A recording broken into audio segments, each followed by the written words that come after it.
নিৰ্বাচনী সভাত উপস্থিত শ্ৰদ্ধাৰ প্ৰথমে ইতিমধ্যে 1 এপ্ৰিল 2025 চনত আপোনালোকে জানে যে সভা হৈছিল।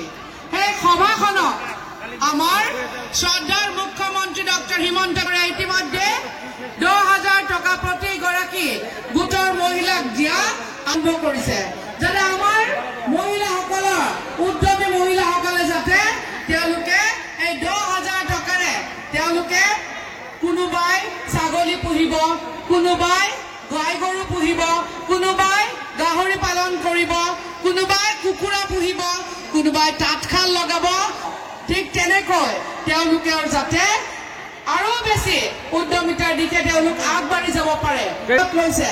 আৰু আপোনালোকে শুনি সুখী হ'ব যে 30 লাখ মহিলাক এই উদ্যমিতা আঁচনিৰ প্ৰথমটো পৰ্যায়তে হ'ব, যাতে 30 লাখ মহিলাই 10,000কৈ টকা পাব। আৰু সেই 30 লাখ মহিলাই যেতিয়া সেই 10,000কে ব্যৱহাৰ কৰি তেওঁলোকে তেওঁলোকৰ ব্যৱহাৰ আৰম্ভ কৰি 10,000 টকা 50,000 1 লাখ 5,000 টকালৈ 5 লাখ টংকেশ্বৰ ৰাভা ডাঙৰীয়া, বিজুলী কলিতা মেধি বাইদেউ, সোণাৰাম ৰাভা ডাঙৰীয়া, অলকা ৰাভা ডাঙৰীয়া, ডক্টৰ হিমন্ত বিশ্ব শৰ্মা ডাঙৰীয়া, আমাৰ জনপ্ৰিয় মুখ্যমন্ত্ৰী ইতিমধ্যে আমাৰ মঞ্চ ডক্টৰ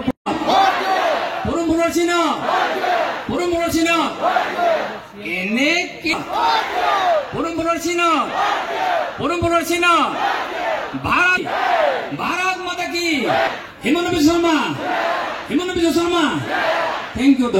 50 টকা আহে বেংকৰ একাউণ্টত আহে, ভিৰ কৰিব নালাগে, একো কৰিব নালাগে, 10 তাৰিখ হোৱাৰ লগে লগে টুপুং কৰি অৰুণোদয় আহি সোমাই যায়, হয়নে নহয়? বেংকত খালি চাই থাকিব লাগে মেছেজটো কেতিয়া আহিলে, কুটুক কৰি আহিলে আৰু মহিলাসকল গ'লে বেংকত টকা আনিবৰ কাৰণে, হয়নে নহয়? এতিয়া মই এইবাৰ পঞ্চায়ত ইলেকশ্যনত আমাৰ বিজেপি এজিপি লাগিলে মেম্বাৰ উঠিছে, আঞ্চলিক উঠিছে, জিলা পৰিষদ উঠিছে, মই সকলোকে কম ৰাইজৰ ওচৰত গ'লে বহি এটা লৈ যাব। যোন দুখীয়া মানুহে অৰুণোদয় নাই পোৱা বুলি ক'ব, নামকেইটা লিখি আনিব, ইলেকশ্যনৰ পিছত মই সকলোকে অৰুণোদয় দিয়াৰ ব্যৱস্থা কৰি দিম, হ'ব? কংগ্ৰেছেও কয় নেকি মাজে মাজে অৰুণোদয় দিম বুলি? কয় নেকি কংগ্ৰেছে? কংগ্ৰেছক ক'ব তহঁতি লুঙিৰ পাৰ্টি, তহঁতি ক'ৰ পৰা অৰুণোদয় দেখা পাওঁ, হয়নে নহয়? মই কেইদিনমান আগতে এখন মিটিঙত কৈছো যে কংগ্ৰেছে হাতীৰ ছবি বাদ দিব লাগে, লুঙিৰ ছবিত ইলেকশ্যন উঠিব লাগে, হয়নে নহয়? কাৰণ কংগ্ৰেছে লুঙি ধুতিৰ বাদে একোৱেই বুজি পোৱা নাছিলে। শ্ৰদ্ধাৰ ৰাইজ, অৰুণোদয় হ'ল ৰেচন কাৰ্ডত আমি বিনামূলীয়া চাউল পাওঁ। ৰেচন কাৰ্ডখন দেখুৱালে হস্পিটেলত 5 লাখ টকালৈকে আমি বিনামূলীয়া চিকিৎসা পাওঁ। আমাৰ চৰকাৰে কলেজত বিনামূলীয়া এডমিশ্যন দিয়ে, কিন্তু এডমিশ্যন ল'বৰ কাৰণে গাঁওবুঢ়াৰ চাৰ্টিফিকেট লাগে, পঞ্চায়তৰ চাৰ্টিফিকেট লাগে, ক'ৰবাত গৈ পেলাই মৌজাদাৰৰ চাৰ্টিফিকেট লাগে, তাতো আমি টকা পইচা খৰচ কৰিব লাগে। এইবাৰ মই ঠিক কৰিছো যে কলেজত এডমিশ্যনৰ কাৰণে বিনা পইচাত এডমিশ্যনৰ কাৰণে কাৰো চাৰ্টিফিকেট ল'ব নালাগে, ৰেচন কাৰ্ডখন দেখুৱালে আপোনালোকে এডমিশ্যন পাই যাব। ভাল হ'বনে বেয়া হ'ব? ভাল হ'বনে বেয়া হ'ব? শ্ৰদ্ধাৰ ৰাইজ, হিচাপ কৰি গৈ থাকিব। চাউল পালো, ৰেচন কাৰ্ডত চাউল পালো, আয়ুষ্মান ভাৰত, আয়ুষ্মান অসমৰ কাৰ্ড পালো, আৰু কলেজত নাম ভৰ্তিও ৰেচন কাৰ্ডত পালো। অৰুণোদয়ো সকলোৱে পাব।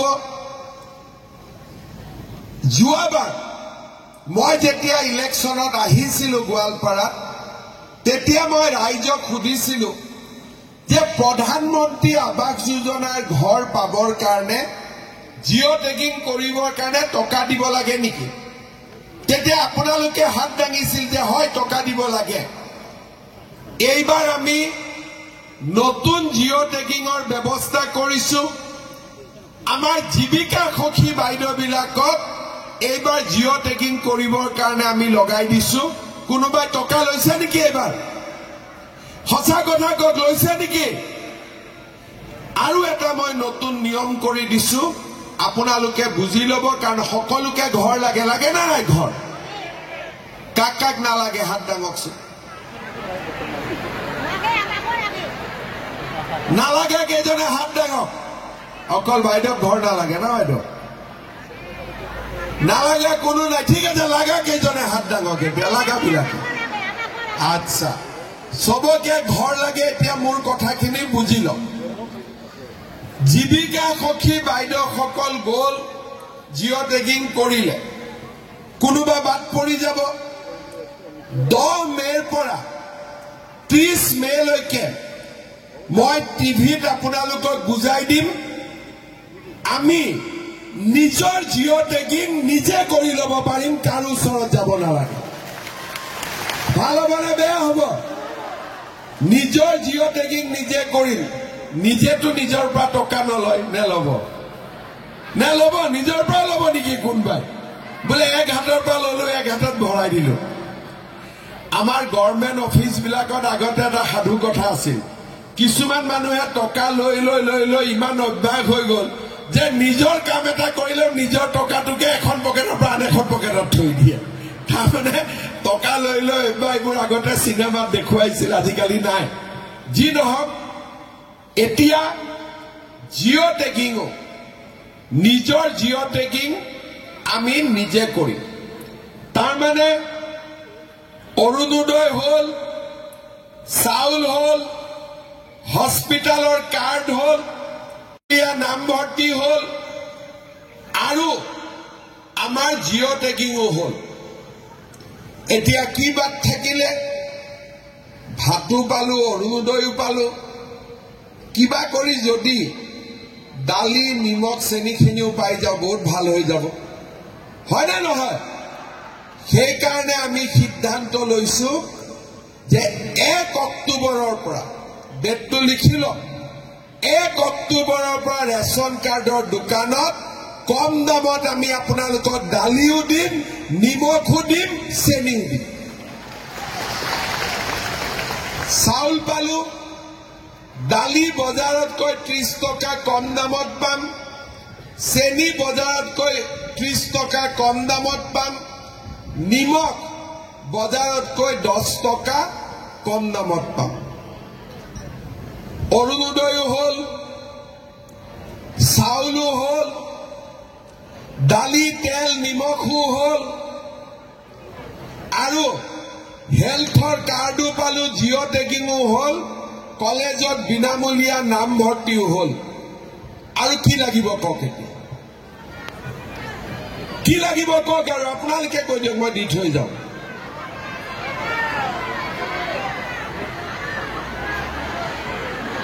এজনে ক'ব লাগিব কি লাগে। হলটো কৈয়ে দিলো, জিঅ' টেগিং।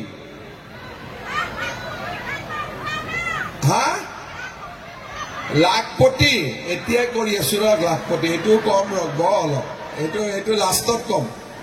জুবিন গাৰ্গে ভাল গানটো লাষ্টত গায় নে নাগায়? গতিকে সেইটো পিছত কৈ আছো, ঠিক আছে?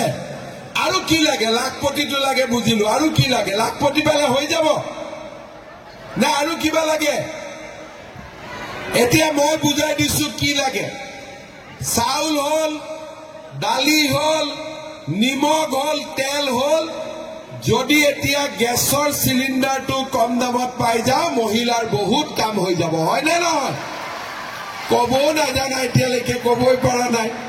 এতিয়া মই কি কৈ আছো, গেছৰ দাম 950। এজেণ্টবিলাকে লওঁতে লওঁতে 1050 মান লৈ লয়, হয়নে?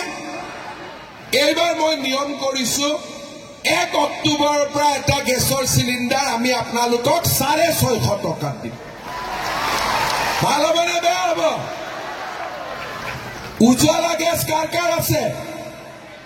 যাৰ যাৰ উজ্জ্বলা গেছ আছে এটা গেছৰ চিলিণ্ডাৰ মই 250 টকাত দিম, মাত্ৰ 250 টকাত হ'ব। কি হ'ল এতিয়া? গেছ হৈ গ'ল, দালি হৈ গ'ল, নিমখ হৈ গ'ল, চেনি হৈ গ'ল, চাউল হৈ গ'ল। লুঙিতকৈ ভাল নে বেয়া? সঁচা কথা কবিচোন মাইহঁত, ভাল নে বেয়া? ধুতিতকৈ ভাল নে বেয়া? ভাল। সেইকাৰণে কংগ্ৰেছক ভোট দি লাভ নাই। আমি কাক ভোট দিব লাগিব? পিছৰ ফালৰ পৰা কাক ভোট দিব লাগিব? পিছফালৰ পৰা অলপ ডাঙৰ কৰি ক'ব লাগিব, কাক ভোট দিব লাগিব? বিজেপি। এতিয়া লাখপতিটো অলপ পিছত কম দেই, হ'ব? অলপ লাষ্টত কৈ আছো। এতিয়া আমি আৰু কেইটামান কাম কৰিব খুজিছো। প্ৰথমতে কংগ্ৰেছৰ দিনত অংগনবাদী চাকৰি এটা ল'বৰ কাৰণেও টকা দিব লাগিছিল, বিনা পইচাত একো নাই। এতিয়া এই 4 বছৰত মই 1.5 লাখ, এটা দুটা নহয়, 1.5 লাখ ল'ৰা ছোৱালীয়ে চৰকাৰী চাকৰি পালে। আগতে কংগ্ৰেছৰ দিনত এটা চাকৰিৰ কাৰণে 4 লাখ 5 লাখ টকা ঘোষ দিব লাগে। মই যদি 1 লাখ কৰিও ললোহেঁতেন, 1.5 লাখ টকাত মোৰ ঘৰত 1500 কোটি টকা জমা হ'লহেঁতেন। আমি তামোল পাণ এখনো খাইছো নেকি চাকৰিৰ নামত? কোনোবাই তামোল পাণ এখনো খুৱাইছে নেকি চাকৰিৰ নামত? কোনো অসমৰ ল'ৰা ছোৱালীয়ে তামোল পাণ এখনো চাকৰিৰ নামত খুৱাবলগীয়া হোৱা নাই। আজি আমি ক্লাছ 9ত ল'ৰা ছোৱালীক চাইকেল দিছো, নিযুত মইনা আঁচনি দিছো। ছোৱালীসকলে হায়াৰ ছেকেণ্ডেৰী ডিগ্ৰী পিজিত যাতে ধুনীয়াকৈ পঢ়িব পাৰে, দেউতাক মাকৰ কষ্ট নহয়। মই কেতিয়াবা কোনোবা যদি ভাল টকা পইচা থকা মানুহৰ ঘৰত যাওঁ, মেট্ৰিকৰ কেণ্ডিডেট থাকে, মাকে মোক কয়, মোৰ ল'ৰাটোক কৈ যাওকচোন গাখীৰ খাবৰ কাৰণে, পৰীক্ষা আছে। মই মাজে মাজে চিন্তা কৰোঁ, আপোনাৰ ঘৰততো গাখীৰ থাকি খোৱা নাই, হাজাৰজনৰ ঘৰত গাখীৰেই নাই, হয়নে নহয়? যাৰ ঘৰত গাখীৰ আছে সি গাখীৰ খোৱা নাই। আৰু যোন মাকে মনত ভাবি আছে যে মোৰ ল'ৰাটো মেট্ৰিক দিব, 1 গিলাচ গাখীৰ অন্তত খুৱাব পাৰিলে ভাল আছিল, তাৰ ঘৰত গাখীৰে নাই। সি নোটো কিনিব নোৱাৰে, পেনো কিনিব নোৱাৰে, কাৰোবাৰ পৰা পঢ়াটো অলপ শিকি লওঁ বুলি টিউচন এটাও ল'ব নোৱাৰে।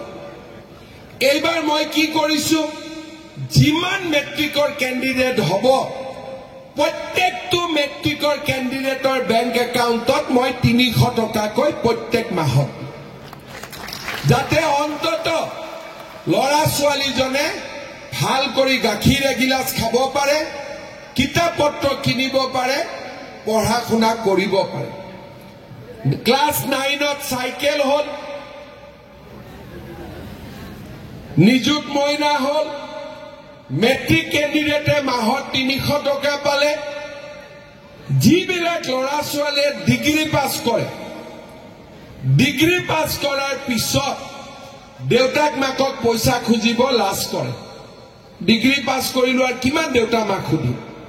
কিন্তু ইণ্টাৰভিউ গুৱাহাটীত কেনেকে দিব যাব, ইণ্টাৰভিউ গোৱালপাৰাত কেনেকে ঠিক কৰিছো যে যিমান ল'ৰা ডিগ্ৰী পাছ কৰিব, 1 বছৰৰ কাৰণে তেওঁৰ বেংক একাউণ্টত আমি 2500 কৰি মাহত দি থাকো। যিমান ল'ৰা ডিগ্ৰী পাছ কৰিব। চাকৰিৰ কথা কলো, সবেইতো চাকৰিও নাপায়। চাকৰি নোপোৱা ল'ৰাৰ কি হ'ব? আমি এইটো কথা ঠিক কৰিছো যে অসমত চাকৰি নোপোৱা ল'ৰা ছোৱালীখিনিয়ে যাতে ব্যৱসায় কৰিব পাৰে, যাতে কিবা কিবি সৰু সুৰা কাম কৰিব পাৰে, প্ৰত্যেকটো সমষ্টিত প্ৰত্যেক বছৰে আমি 1000কৈ ল'ৰাক গভৰ্ণমেণ্টৰ পৰা বেংকৰ পৰা নহয় ঘূৰাই দিব নালাগে, ডাইৰেক্টলি 2 লাখ টকাকৈ আমি দিম যাতে তেওঁলোকে ব্যৱসায় বাণিজ্য কৰিব। শ্ৰদ্ধাৰ ৰাইজ, অলপ সময় চিন্তা কৰক। অসমত আন্দোলন নাই, গুলি বাৰুদ বোমা 2-3টালৈকে হয়, মানুহে চিন্তা কৰিব নালাগে। স্কুলত গলো, মধ্যাহ্ন ভোজন, বিনামূলীয়া সাজপাৰ, ক্লাছ 9ত চাইকেল, মেট্ৰিক কেণ্ডিডেটক 300 টকা আৰু নিযুত মইনা আঁচনি, ডিগ্ৰী পাছ কৰা ল'ৰা ছোৱালীক 2500 টকা কৰি মাহত। বাইদেউ আঁচনি হাতত লৈছিলো, কংগ্ৰেছ দলে কৈছিলে যে ইমান মহিলাক 10,000 টকাকৈ কেনেকৈ দিব। ময়ো হিচাপ কৰিছিলো, এগৰাকী দুগৰাকী মহিলা নহয়। এতিয়া হাত দাঙোতে আপোনালোকে চালে কিমানে হাত দাঙিলে। কাৰ কাৰ নাম আছে? লাখপতি দিদি এবাৰ হাত দাঙকচোন। লাখপতি বাইদেউ চবে হাত দাঙক। তো ইয়াতে যদি মই পিছলৈকে চাওঁ, ইয়াতে হাত দাঙা মানুহ 5,000 আছে। আৰু গোটেই অসমত 30 লাখ মহিলা আছে। 10,000 কৰি 30 লাখক দিলে কিমান টকা লাগিব? 3,000 কোটি টকা লাগিব। চবে ভাবিছিল আমি দিব নোৱাৰো। 1 এপ্ৰিল তাৰিখে বিহালীত গৈ আমি বিহালী সমষ্টিৰ ৰাইজক, বাইদেউসকলক 10,000 টকাকৈ বিতৰণ কৰিম। এতিয়া আমি প্ৰত্যেক সমষ্টিত যাম, প্ৰত্যেক সমষ্টিত গৈ আমি এখন মিটিং কৰি সকলোৰে হাতত চেক তুলি দিম। জুন মাহৰ ভিতৰত সকলোৱে লাখপতি বাইদেউৰ টকা আপোনালোকে চেক পাই যাব। আজিয়ে মই কৈ গলো। কিয় এখন মিটিং কৰি দিব খুজিছো? কাৰণ লাখপতি বাইদেউ মানে 10,000 টকা নহয়। ফৰ্মখনৰ নামহে লাখপতি বাইদেউ, কিন্তু 10,000 টকা দি লাখপতি আমি হ'ব নোৱাৰো। আমাৰ উদ্দেশ্য হ'ল যে এই বছৰ আপোনালোকে যদি 10,000 টকাটো ভাল কৰি খৰচ কৰে, অহা বছৰ মই আপোনালোকক আকৌ 25,000 টকাকৈ আপোনালোকক মই দি যাম। কেনেকে পাব 25,000? এই 10,000 টকা সিদিনাখন মই বিহালীত 10,000 টকা বিলালো। এগৰাকী মহিলা বাইদেৱে মোৰ লগত সেলফি উঠিলে, মোবাইলটো নুঠে ভাল কৰি, কলে এইটো মোবাইল দলিয়াই দিম, আজি নতুন মোবাইল কিনিম। মোবাইল কিনাত টকা খৰচ কৰিব নালাগে। স্বামীৰ ব্যৱসায় আছে, স্বামীৰ ব্যৱসায়ত 10,000টো দি দিয়ক। নহলে নিজে কিবা এটা কৰক। 6 মাহ পিছকৰ ঘৰে ঘৰে এটা সাৰ্ভে হ'ব।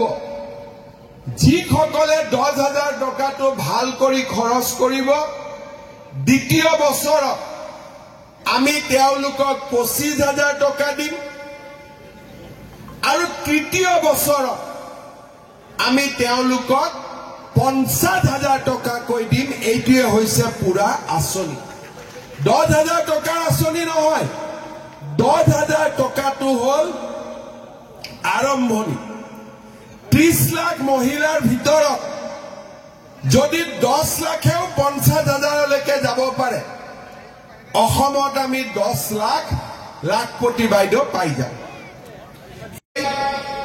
যে পাকিস্তানৰ সন্ত্ৰাসবাদীয়ে আমাৰ কাশ্মীৰৰ পেহেলগামত নিৰ্দোষী লোকক নিশংসভাৱে হত্যা কৰিলে, প্ৰধানমন্ত্ৰী ডাঙৰীয়াই ঘোষণা কৰিছে, আমাক সকলোকে জানিবলৈ দিছে যে পৃথিৱীৰ যি কোণতে এই হত্যাকাৰীসকল লুকাই নাথাকক কিয়, তাতেই ভাৰতৰ সেনা বাহিনীয়ে গৈ পেলাই তেওঁলোকৰ বিচাৰ কৰিব। কৰিব লাগে নে নাই? আৰু আমি নাজানো, কিন্তু যদি ভাৰত আৰু পাকিস্তানৰ মাজত যুদ্ধ হয়, মোদী ডাঙৰীয়াই যদি ভাৰতৰ কাৰণে যুঁজ দিয়ে, আমি সকলো মোদী ডাঙৰীয়াৰ লগত থাকিম নে নাই? থাকিম নে নাই? আমি সকলো অসমীয়া, সকলো অসমবাসী আমি মোদী ডাঙৰীয়াক বিশ্বাস দিছো যে প্ৰতিগৰাকী অসমীয়া, প্ৰতিগৰাকী অসমবাসী নৰেন্দ্ৰ মোদীৰ লগত থিয় হৈ থাকিব, ভাৰতৰ সেনা বাহিনীৰ লগত থিয় হৈ থাকিব। শ্ৰদ্ধা ৰাইজ, অহা এমাহ 15 দিন 2 মাহ ভাৰতৰ কাৰণে পৰীক্ষা হ'ব আৰু আমি ভাৰত মাতৃক বিজয়ৰ তিলক পিন্ধাব লাগিব। পঞ্চায়তত বিজেপি, বিধানসভাত বিজেপি, কিন্তু যেতিয়া আমি যুদ্ধ হ'ব তাত আমি ভাৰতীয়, তাত আমি অসমবাসী, অসমীয়া সকলো আমি নৰেন্দ্ৰ মোদী ডাঙৰীয়াৰ লগত থিয় হৈ থাকিব লাগিব আৰু আমি মোদী ডাঙৰীয়াক আৰু ভাৰতৰ সেনা বাহিনী যাতে বিজয়ী হয় তাৰ বাবে আমি ভগৱানৰ ওচৰত প্ৰাৰ্থনা কৰিব লাগিব আৰু নিজেও যি ধৰণে পাৰো প্ৰধানমন্ত্ৰী ডাঙৰীয়াক সহযোগিতাৰ কাৰণে আমি সাজু হৈ থাকিব লাগিব। পঞ্চায়ত নিৰ্বাচন আহিলে আপুনি আজি প্ৰথম পৰ্যায়ৰ নিৰ্বাচনী প্ৰচাৰৰ আৰু গোৱালপাৰাত দ্বিতীয় পৰ্যায় আছে, আজি আপুনি আহিলে। পঞ্চায়ত নিৰ্বাচনত অসমৰ প্ৰত্যেকখন জিলাতে মই যাবৰ বাবে চেষ্টা কৰিছিলোঁ। মাজুলীত যাব নোৱাৰিলোঁ, বাকী সকলো জিলাতে গৈছোঁ। ৰাইজৰ যথেষ্ট উৎসাহ উদ্দীপনা। মই ভাবোঁ যে পঞ্চায়তত সুন্দৰ ফলাফল এটা দেখুৱাব বিজেপি আৰু AGP সমৰ্থ হ'ব। পঞ্চায়ত নিৰ্বাচনত মহিলাৰ সক্ৰিয় অংশগ্ৰহণ দেখা গৈছে, হিল্লোল ভাঙি মহিলাসকল বিজেপিৰ লগত আছে, পুৰুষসকল কাম কাজত ব্যস্ত থাকে। গতিকে মহিলাগৰাকী মিটিঙত অহা মানে ঘৰখনকে প্ৰতিনিধিত্ব কৰি আহে, তাৰমানে গোটেই ঘৰখনেই বিজেপিৰ লগত আছে।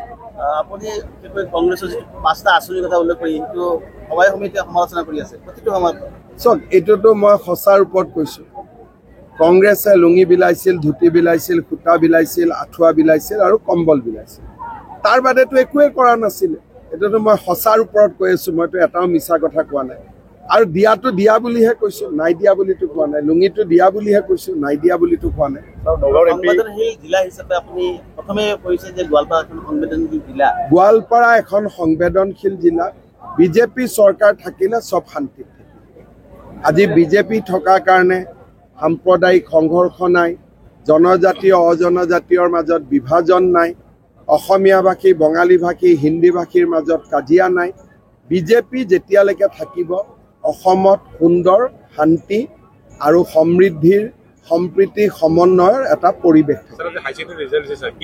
সকলোকে মই অভিনন্দন জনাইছোঁ। কেইখনমান জিলাই 100% পাছ কৰিছে, সকলোকে মই অভিনন্দন জনাইছোঁ। আৰু ৰিজাল্টটো খুব ধুনীয়াকৈ সময়মতে দিয়াৰ বাবে মই আমাৰ শিক্ষা বিভাগকো অভিনন্দন জনাইছোঁ। নগাঁৱত 2টা পাৰ্টি আছে। এটা পাৰ্টি সংসদ গৌৰৱ গগৈ পাৰ্টি, এটা পাৰ্টি সংসদ প্ৰদ্যুৎ বৰদলৈ পাৰ্টি। লাহৰীঘাটৰ MLA এওঁলোক গৌৰৱ গগৈ পাৰ্টি আৰু প্ৰদ্যুৎ বৰদলৈৰো এটা নিজা পাৰ্টি আছে। ইমদাদুল বোলা যিজন ল'ৰা, তেওঁ দাবী কৰে যে তেওঁ টিকেটৰ কাৰণে প্ৰথমতে 30 লাখ টকা দিছিল, পিছত 30 লাখটোৰ জেগাত কোনোবাই 50 লাখ টকালৈ টিকটটো বেলেগে পালে। তাৰ কাৰণে মাৰামাৰি হ'ল, কাজিয়া হ'ল। কংগ্ৰেছে চামুগুৰিটো নিজে নিজৰ ভিতৰত কাজিয়া কৰে, ভিংৰূপহীটো কাজিয়া কৰে আৰু আমাক বদনাম কৰে। সেইকাৰণে মই এতিয়া কংগ্ৰেছতে ইয়াতে ৰচিদ মণ্ডল আৰু একে ৰচিদৰ মাজত ধুমাধুম কাজিয়া, বদনামটো আমাৰ হ'ব মাৰামাৰি কৰিলে। এওঁলোকে দিল্লীৰ হাইকমাণ্ডে বহি কংগ্ৰেছৰ মাজত কাজিয়াটো নোহোৱা কৰিব লাগে, নহ'লে কেতিয়াবা মাৰামাৰি হ'ব, গুলিয়াগুলি হ'ব।